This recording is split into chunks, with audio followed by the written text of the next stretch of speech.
चलिए तो आज अपन परिगत वर्त की रचना करते हैं। कल अपन एक वीडियो के अंदर अंतर्गत वर्त की रचना की थी कि त्रिभुज के अंदर वर्त की रचना किस प्रकार से होती है। आज अपन देख रहे हैं कि त्रिभुज के बाहर वर्त की रचना है वो किस प्रकार से होगी। तो उसके लिए मैंने प्रश्न लिया है 7वां प्रश्न, जो आपके उदाहरण में से है। लिखा हुआ है कि त्रिभुज एबीसी की रचना कीजिए जिसके अंदर भुजा बीसी 3.8 सेंटीमीटर है तथा बी है वो 60 तथा सी है वो 55 डिग्री है, यानी दो कोण दे रखे हैं और एक भुजा दे रखी है। इस त्रिभुज की परिगत वर्त की रचना कीजिए। परिगत वर्त की रचना करना है और परिकेंद्र की स्थिति की जांच कीजिए। परिकेंद्र यानी जो केंद्र बनेगा वो कहाँ है, त्रिभुज के अंदर है या त्रिभुज के बाहर है, वो आपको स्थिति की जांच करना है। अब कैसे होगा, सबसे पहले आप त्रिभुज की रचना करेंगे दिए गए मापों के आधार पर। तो सबसे पहला काम होगा वो भुजा बीसी है वो 3.8 है, तो आप स्केल की सहायता से 3.8 है वो खींच लेंगे। तो यहां खींच लेता हूं मैं 3.8।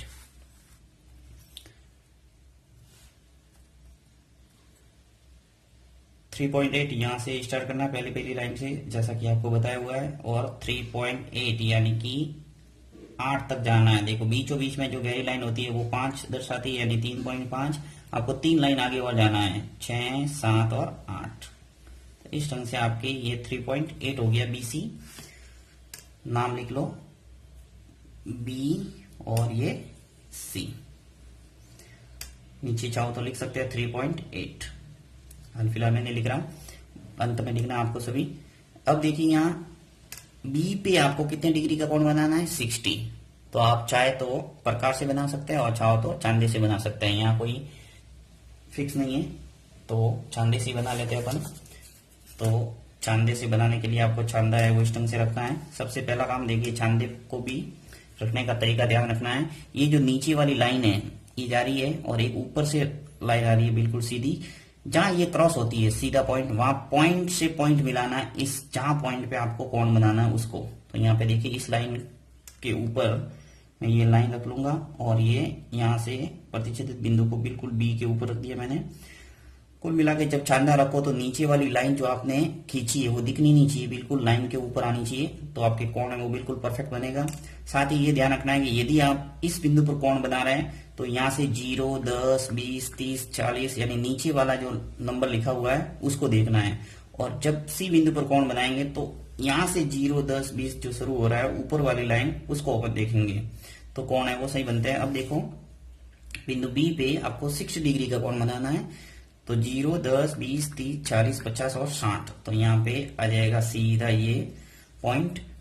इस पॉइंट को मिलाना है आपको बी से।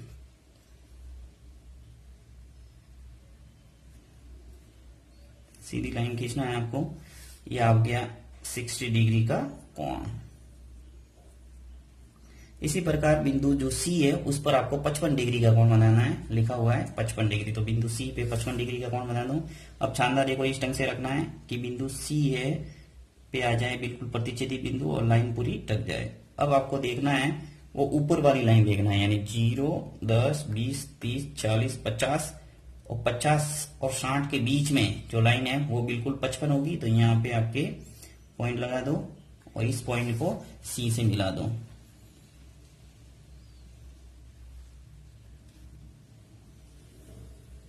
तो इस ढंग से आपके हो गया ये त्रिभुज। आप जो भी एक्स्ट्रा लाइन है उसको मिटा सकते हैं, इरेजर की सहायता से मिटा देता हूं मैं। अब देखिए यहाँ पे जो प्रतिच्छेदी बिंदु है उसको अपन नाम दे देते हैं बी और सी, और ये जो बिंदु आ जाएगा वो क्या आएगा, ए। तो जो आपको पूछा था कि त्रिभुज एबीसी की रचना कीजिए जिसमें भुजा बीसी 3.8 होनी चाहिए, तो 3.8 अपने खींची है। बी है वो 60 है और सी है वो 55 डिग्री। तो यहाँ पे 55 लिख लेते हैं, इसमें भी ये 55 डिग्री। अब ये कह रहा है कि इस त्रिभुज की परिगत वर्त की भी रचना कीजिए। परिगत वर्त की रचना करना है। तो परिगत वर्त की रचना के लिए आपको बाहर एक वर्त बनाना है। उसके लिए आपको एक केंद्र चाहिए और केंद्र लाने के लिए आपको क्या करना पड़ेगा, कोई भी दो भुजा, त्रिभुज की किसी भी 3 भुजा में से 2 भुजाओं का समद्वि विभाजन कर लो और समद्वि विभाजन जैसे करेंगे आपको परिकेंद्र है वो मिल जाएगा। तो यहाँ मैं भुजा बीसी और एसी का समद्वि विभाजन कर लेता हूं। और समद्वि विभाजन करना अपन ने सीखा था कल कि प्रकार को भुजा के आधे से यदि खोलना है तो देखिए जैसे ए और सी है इसका आपको समद्वि विभाजन करना है।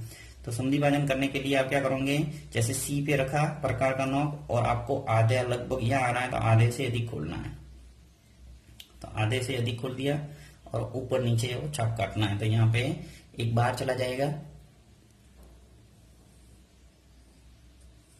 एक अंदर आ रहा है, कोई बात नहीं, जहां आए वहां खींच लो बस।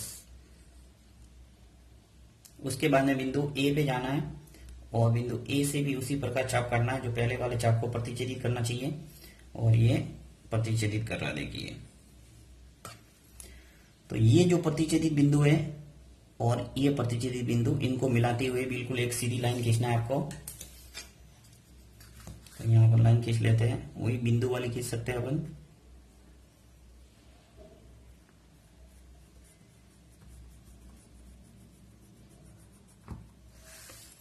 ये आपने लाइन खींच ली। अब इसी प्रकार एक भुजा कोई भी ले लो, बीसी लो या ए बी लो, इससे कोई फर्क नहीं पड़ेगा।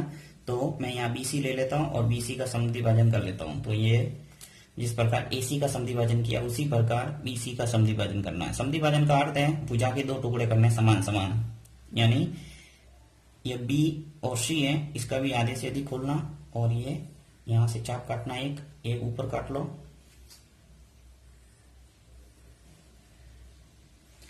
नेक्स्ट सी पे आओ और सी से भी चाप काट लो आप, ऊपर और नीचे दोनों जगह काट लिया अपने। अब इनको मिलाना है।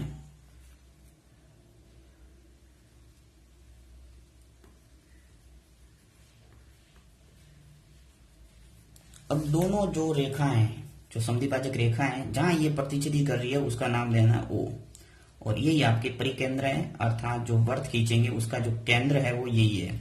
अब इसको केंद्र मानते हुए अब त्रिज्या कितनी बढ़ना है, त्रिज्या आपको ए तक लाना है पेंसिल का नोक, और प्रकार को रखना है ओ पे।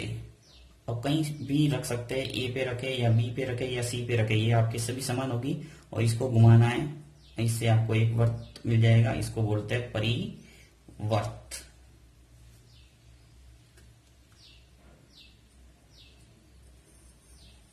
देखिए स्पष्ट रूप से आपके सभी बिंदुओं से गुजर रहा है ये।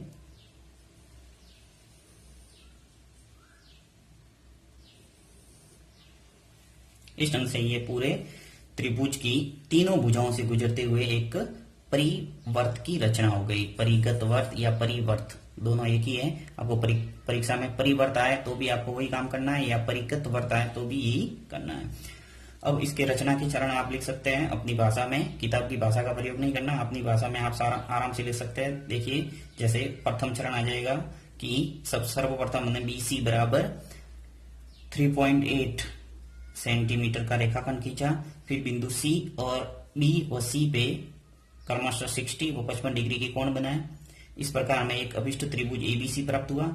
फिर लिखना है आपको कि भुजा एसी और भुजा बीसी के समद्वि भाजन खींचे, और समद्वि भाजक रेखा जहां प्रतिच्छेदित होती है उसको ओ नाम दिया। ओ है वो परिकेंद्र है, ओ को केंद्र तथा ओ ए त्रिज्या मानते हुए हमने एक वर्त खींचा जो कि अभिष्ट परिगत वर्त है। इस ढंग से आप रचना के चरण आप अपनी भाषा में लिख सकते हैं। देखिए एक बात और पूछिए इसके अंदर की परिकेंद्र की स्थिति की जांच कीजिए। तो परिकेंद्र की स्थिति की जांच, जैसा कि अपन देख रहे हैं यहाँ केंद्र है वो त्रिभुज के अंदर बना है, जैसा त्रिभुज होगा उसी प्रकार की उसकी स्थिति होगी। यानी न्यून कोण त्रिभुज है अगर ए बी सी, यहाँ पे जो सवाल अपन ने किया वो एक न्यून कोण त्रिभुज है, तो न्यून कोण त्रिभुज का जो परिकेंद्र होता है वो त्रिभुज के अंदर होता है। तो आपको लिखना है कि यहाँ परिकेंद्र की स्थिति त्रिभुज के अंदर स्थित है। उसके बाद में आपको जैसे मान लो एक समकोण त्रिभुज बनाने का बोला जाए तो आपके परिकेंद्र होगा वो एक भुजा पर स्थित होगा। इसी प्रकार यदि आपको अधिक कोण त्रिभुज बनाने के बारे में पूछा जाए तो अधिक कोण त्रिभुज का जो परिकेंद्र होगा वो त्रिभुज के बाहर आएगा, जैसा कि चित्र देख सकते हैं किताब के अंदर बने हुए सभी। देखिए उदाहरण में ही है तो अपन देख लेते हैं।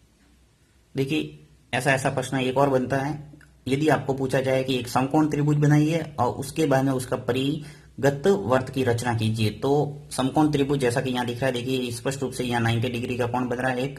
तो आपको एक समकोण त्रिभुज उसी प्रकार से बनाना जैसा न्यून कोण त्रिभुज अपन ने बनाया है। और फिर आपको जब आप दो भुजाओं का समद्विभाजन करेंगे तो आपका जो परिगत वर्त का केंद्र है यानी परिकेंद्र है वो आपकी इस बीसी भुजा पर बनेगा।